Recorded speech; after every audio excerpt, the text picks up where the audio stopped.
ഉറക്കത്തിന് ഇട്ട് കഴിഞ്ഞപ്പോൾ പുട്ടും കടലക്കറി നിങ്ങൾ ഉണ്ടാക്കി കാണിക്കാന്ന് വിചാരിച്ചു. അതിന് ക്യാമറ എടുത്ത് മുന്നിൽ വന്നപ്പോൾ എന്തോ ഒരു വശവശത് ഉറക്കപ്പിച്ചായതുകൊണ്ടല്ലേ ഈ മോന്ത എങ്ങനെ ഇരിക്കണേ എന്നുള്ളൊരു സമാധാനത്തിൽ ഞാൻ അങ്ങനെ ഈ വീഡിയോ ആരംഭിക്കുകയാണ്. അപ്പൊ ഇന്നത്തെ ബ്രേക്ക്ഫാസ്റ്റ് പുട്ടും കടലക്കറി. അപ്പൊ ഞാൻ ഇന്നലെ വെള്ളത്തിലിട്ട് വെച്ചിട്ടുണ്ട് വെള്ളക്കടല. ഇവനൊന്ന് കഴുകി വൃത്തിയാക്കി വേവിക്കണം. ഫസ്റ്റ് ചായ വെക്കാം. ചായ വെച്ച് ഇച്ചിരി ചായ കുടിച്ചിച്ചിരി എനർജറ്റിക് ആയിട്ട് നമുക്ക് ബാക്കി ഫുഡിന്റെ പരിപാടികൾ ചെയ്യാം. അങ്ങനെ പാല് വന്ന് ചോറ് വെന്തുകൊണ്ടിരിക്കുന്നു. ഒരു ചെറിയൊരു അശ്രദ്ധ മൂലം എൻ്റെ ചായ തിളച്ചു പോയിട്ടാ.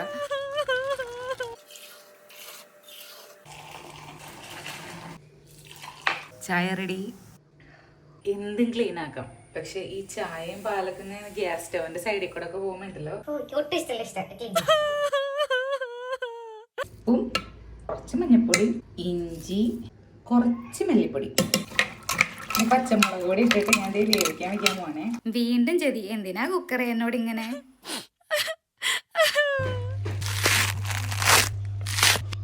പുട്ടിന് നനച്ചു. കടല വെന്തു.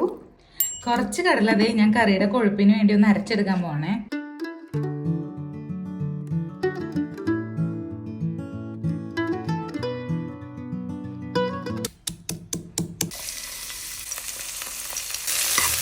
മഞ്ഞൾപ്പൊടി, മുളക് പൊടി, ലേശം ഗരം മസാല,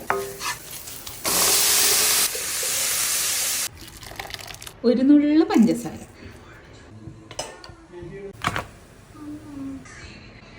പുട്ടും കടലക്കറിയും അങ്ങനെ റെഡി.